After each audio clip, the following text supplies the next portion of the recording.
looking good, man. You can hear the wind real loud right now. Yeah.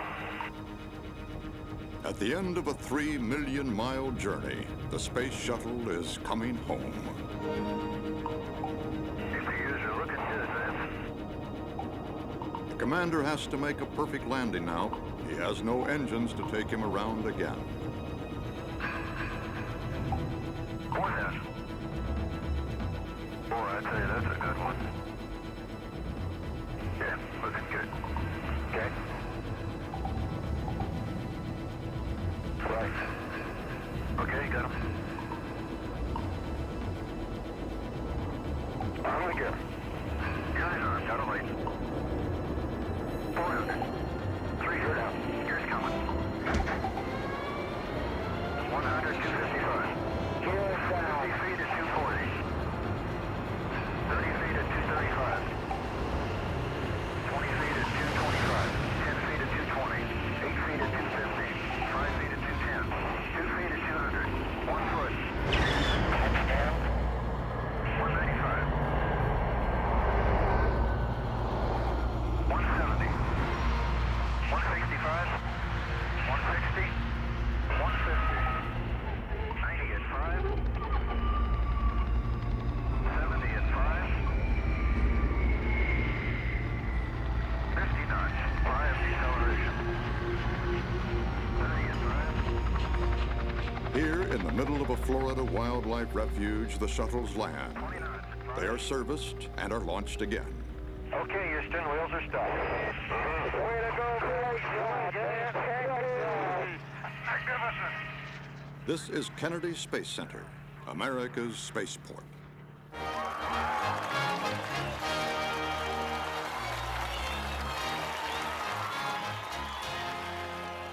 The people we hear about most are the astronauts. But actually, there are thousands more working behind the scenes to keep the shuttles flying.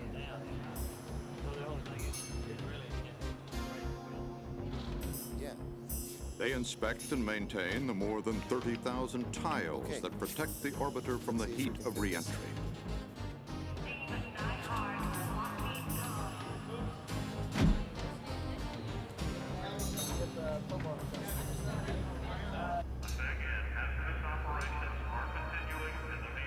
They watch over the mating of the components, the solid rockets, the massive external tank, and the orbiter.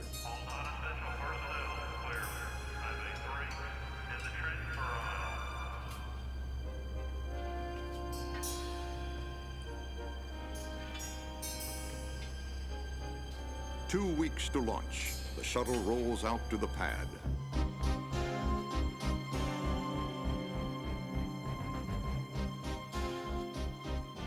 The flight crew has been training at Johnson Space Center near Houston. Now they've come here to Florida to take part in a dress rehearsal with the launch team.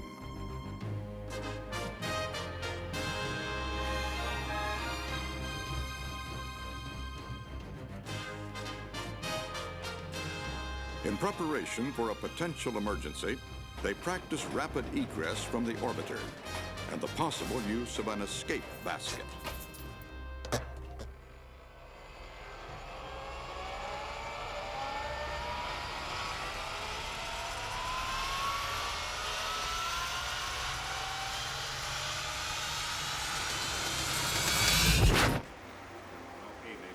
Got 4 good HPUs, 4 good. Get the last doors open. I got the doors. All the picks are up.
Now the engines have stopped.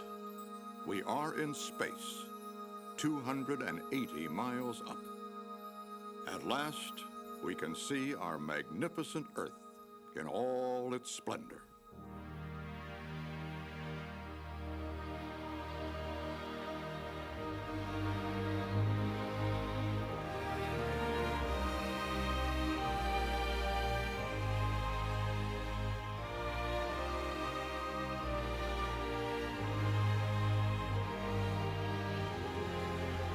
Mission Control, Houston.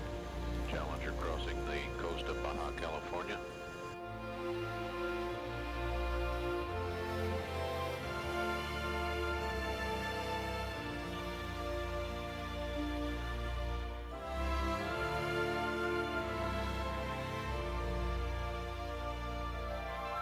LF deploy. The LDEF satellite weighs 10 tons and is the size of a school bus. It carries 57 experiments, the work of more than 200 scientists from 8 countries.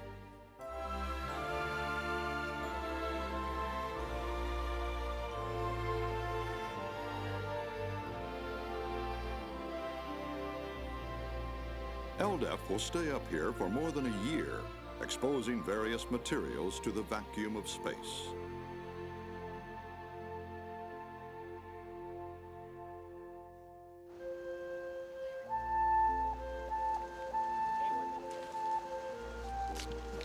Okay, VTRs are running. Next thing's at 30 seconds. I'll delay it a little bit. I'll count by 10 until I get to 15. Okay?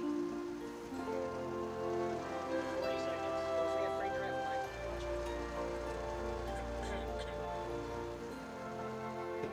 For us inside the spacecraft, there's a new experience: weightlessness.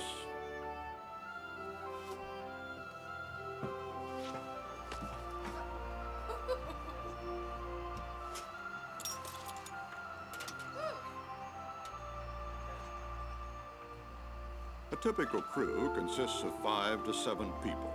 Some are career astronauts, others are specialists in a variety of fields, representing various countries. Yes! Above is the flight deck with windows facing up and back into the payload bay.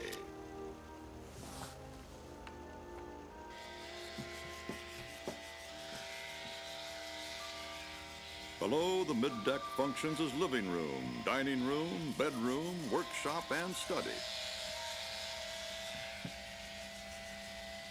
Discovery Houston, you're looking good for deploy. Commander Hartsfield and pilot Coates navigate the orbiter to a predetermined point in space so that the communication satellite they are deploying will be precisely positioned. Gee,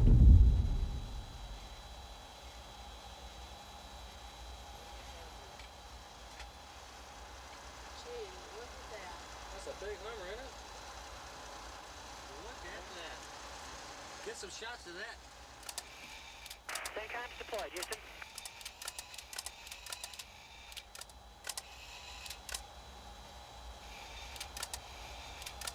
Much of the time, the orbiter flies with its payload bay facing the Earth. So, to see our planet's features, the crew uses the overhead windows. That's pretty.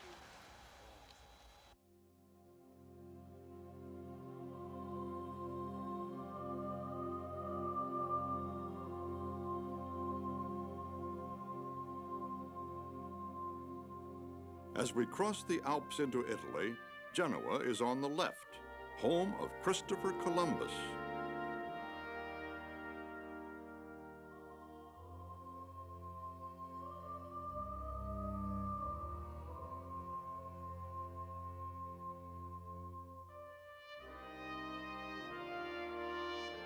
Eastward, the Po River flows down to the Adriatic. And just north of its mouth, glorious Venice. This is the Italy of the Renaissance. It was here that Leonardo first said, "We can fly." And now we circle the Earth every 90 minutes at 17,000 miles an hour. It's as if we're in a time machine, looking back across the centuries at our own history. The Boot of Italy.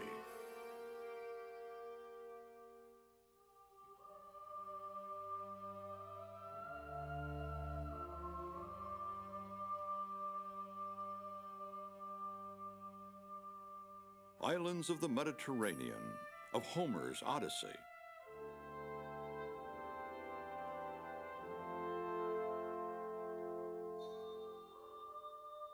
Now on toward Crete, site of the ancient Minoan culture.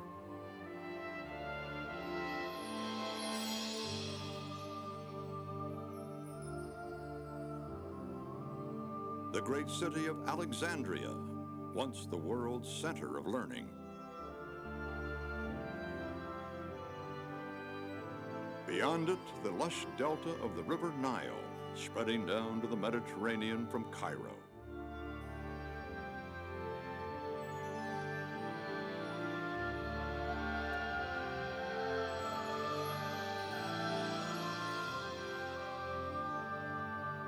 It is thought that thousands of years ago, everything below us now was fertile, but a change in climate turned North Africa into a desert.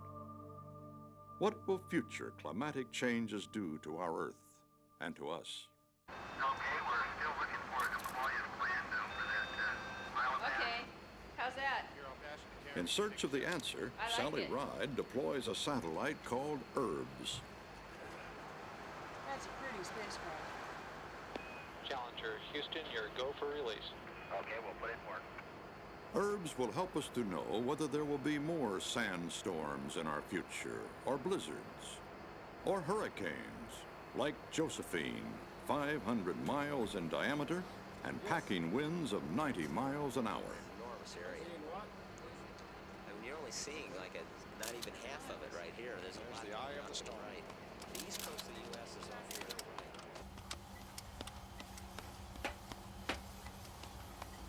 Now the middeck has become part gymnasium and part factory.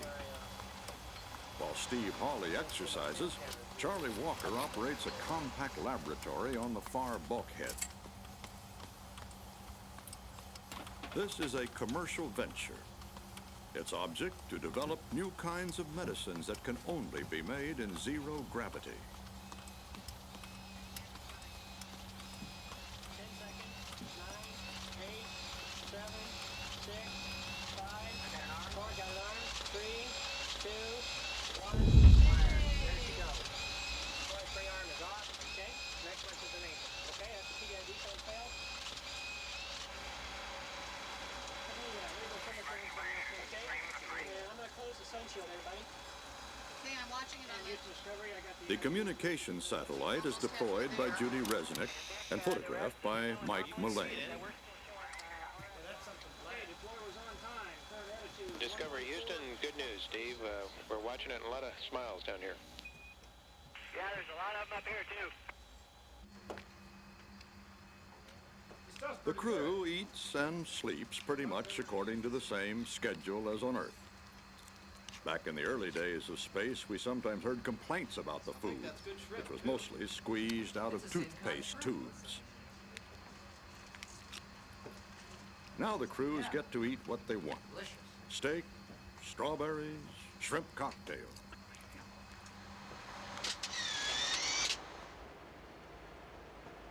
I would say that the extension was just about as nominal as you could expect. We copy that, Henry.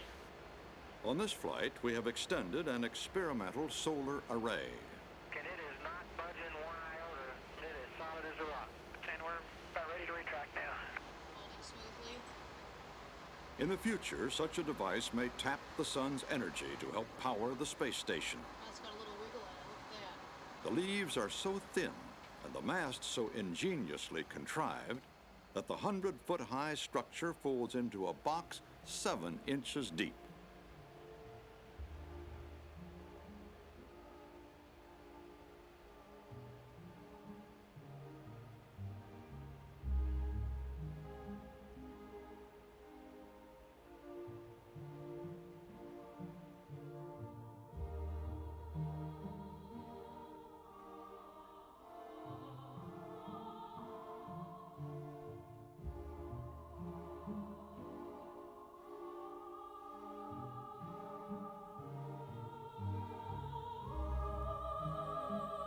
While the crew sleeps, flight controllers on the ground watch over the orbiter.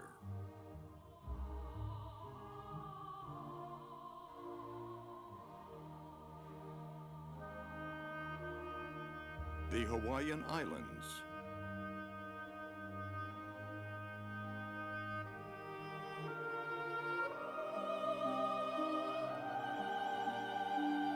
The Andes Mountains in South America.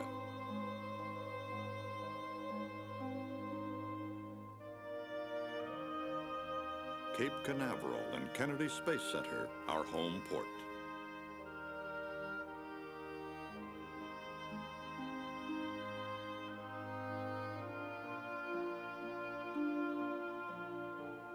South Florida and the Keys.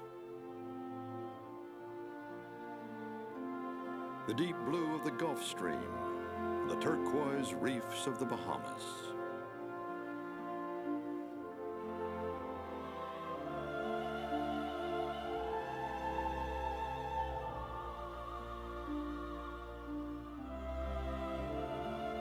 The vast craters of the Galapagos Islands.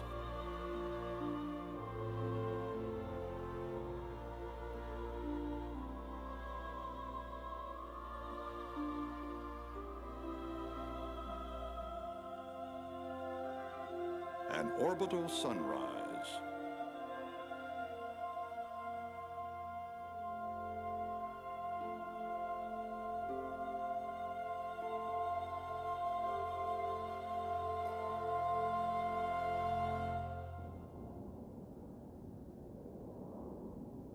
Altitude 2,000 feet. Range 12,000 feet. As this is Discovery's maiden voyage, Commander Hartsfield will land on the long runway at Edwards Air Force Base in California. He's got lots of room, but he'd like to touch down on those two black stripes just ahead on the runway. Touchdown, Discovery safely back on Earth after having traveled 2.17 million nautical miles in 6 days and 57 minutes. Welcome home.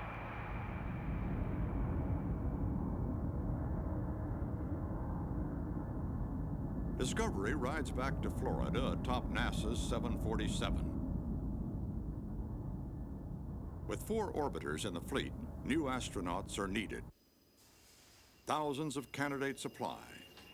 Few make it. Okay, check your body position. Bail up, bail up, bail up. Hook is down! And keep on walking. Although some are pilots, many are engineers, medical doctors, and scientists. Get your heels in the water! Good job! It goes last night!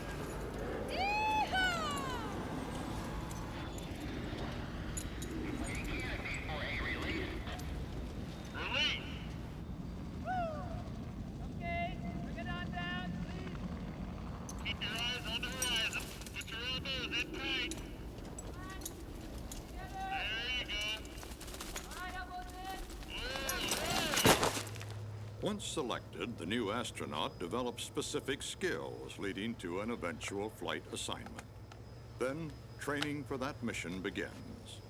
This is James Van Hoften, otherwise known as Ox. And this is George Nelson, known as Pinky. Together, they're going to attempt something which has never been done before. The capture and repair of a satellite in space. The satellite, called Solar Max, broke down after its first few months and is now rotating in orbit, partially crippled. Okay, we show a dock. Okay, Lynn, how about if I take Pinky here and roll him upside down? I'll get him back there by the... They will be by the assisted MFR. by astronaut T.J. Hart. And here he goes with a roll. Now, pick him back up again. The shuttle's arm plays a vital role in the repair, and T.J., as they call him, is an expert. And back up to the satellite. Oops.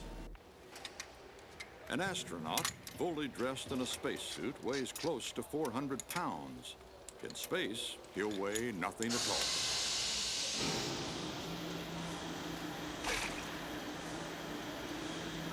Pinky and Ox practice the repair in a tank at Johnson Space Center. It's the closest one can come on Earth to weightlessness.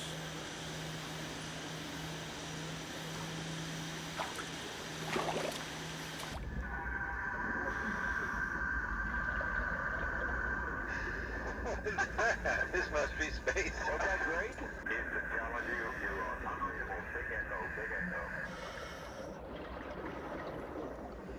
Safety divers, take the subjects down for final ballasting in heads-up position.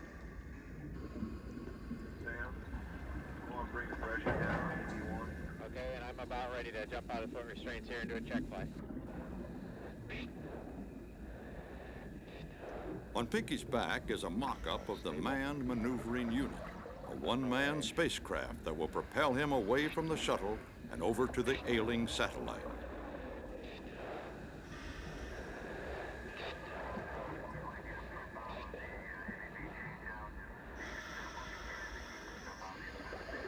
Okay, it's been working.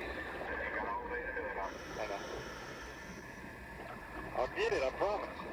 I figured you would eventually. I tell you, it's not as easy as I had thought, however. For 1 year, they rehearsed this scenario over and over again. And now it's time to go.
The bees are part of a student experiment. Their efforts to build a zero-gravity honeycomb soon capture the curiosity of the crew. There's too many of them in there to really see any sort of a hive, but it sure looks like they're having fun. 48 hours into the mission, Commander Bob Crippen and pilot Dick Scobie bring the orbiter toward rendezvous with Solar Max. 12,000 feet, closing at 16 feet per second. Challenger Houston, the Solar Max is ready for capture. Roger, we copy, ready for capture. According to plan, Pinky dons the manned maneuvering unit. In mission control, the mood is optimistic. Looking good, Pinky. Okay. This is a pretty good solid machine you got here. Roger, I can see the smile on your face from here. Satellite looks in excellent condition. Doesn't work. Thank you, Rita.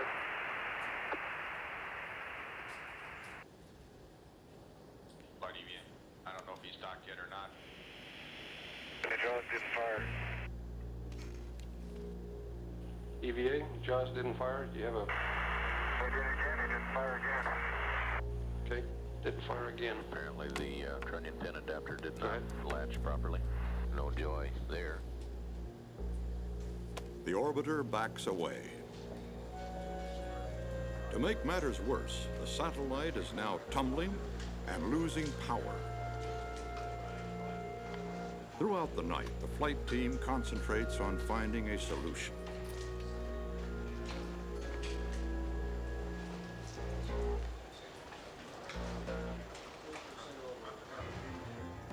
Finally, near dawn, a new plan for the capture is hammered out. It will call upon all the skills of Commander Bob Crippen to bring the orbiter within arm's reach of the wobbling satellite, and on T.J. Hart to try to grapple it. Roger, copy that. We know we're in good hands and use nice soft gloves. Your best.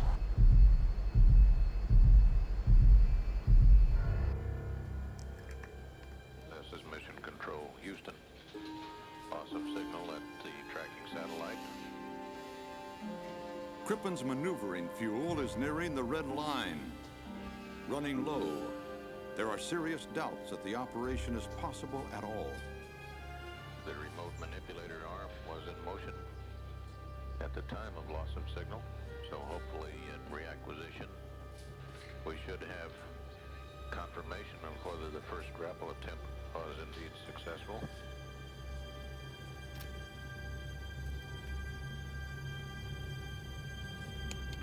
Okay, we've got it, and we're about to get here. Outstanding. That is fantastic, TJ. Make it look easy, Griffin. You hadn't figured it like that. That's how you... All right. Damn, if it flies like that, it makes it so easy. That's all right, take a margarita or two now. Okay.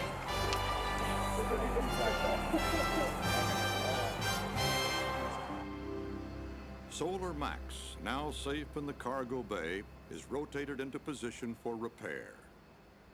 Even if they can't fix it here, they could take the satellite back to Earth, repair it there, and redeploy it using another shuttle. But nobody wants to do that. This is Mission Control, Houston. Next step, EVA for both repair functions. Ox and Pinky prepare to move outside to begin their work in the payload bay. Without their suits, they could not survive in the vacuum of space.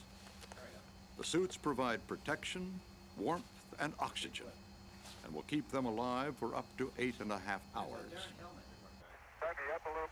Mission Control, Houston. The EVA is working along very well. They've pulled out the old ACS module, endeavoring to take the new one and place it in the Solar Max. We're about an hour and 9 minutes into the extravehicular activity. Don't drop anything on us, guys. Okay. Hey, Jerry, the engine on. Roger, it's all downhill from here. Yeah, right. Everything's on. I've double-checked all the little clips are over the connectors, and so I'm going to get ready and button it up. Houston, Challenger, is Ox got to go? Because Ox finishes the repair faster than anyone expected, he has time to take the manned maneuvering unit for a test flight.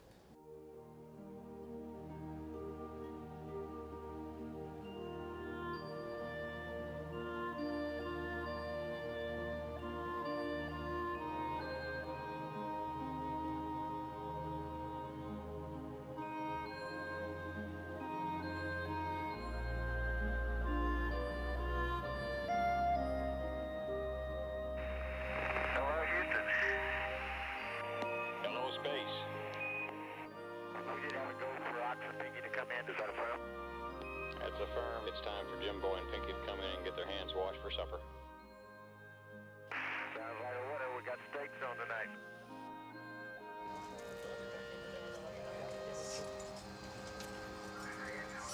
All right. Oh, my God. All right.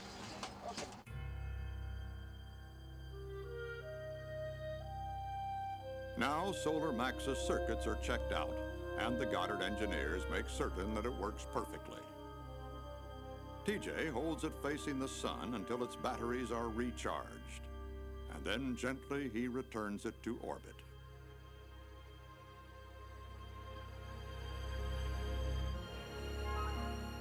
And we have release. As Challenger and her crew pull away, they leave behind vivid proof that we can work in space. This repair is only the first step.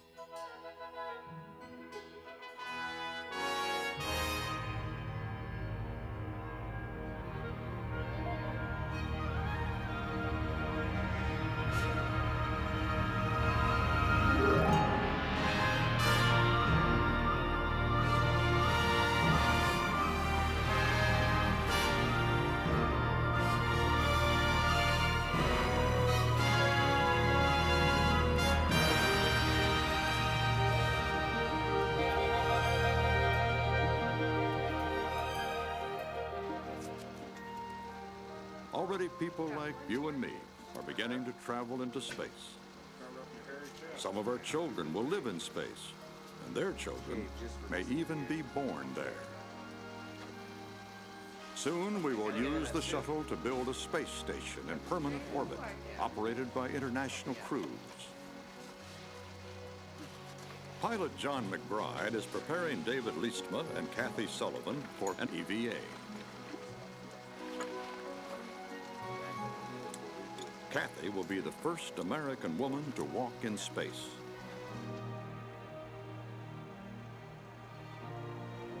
I hear somebody kicking the orbiter.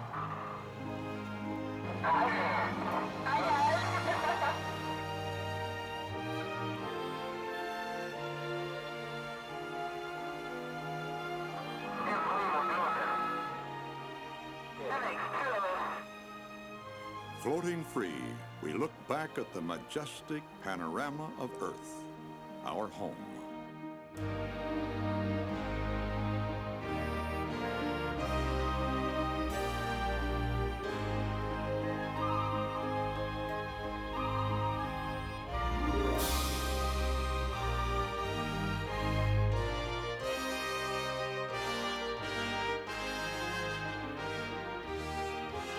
Like Columbus, we dream of distant shores we've not yet seen. Now that we know how to live and work in space, we stand at the threshold of a new age of discovery.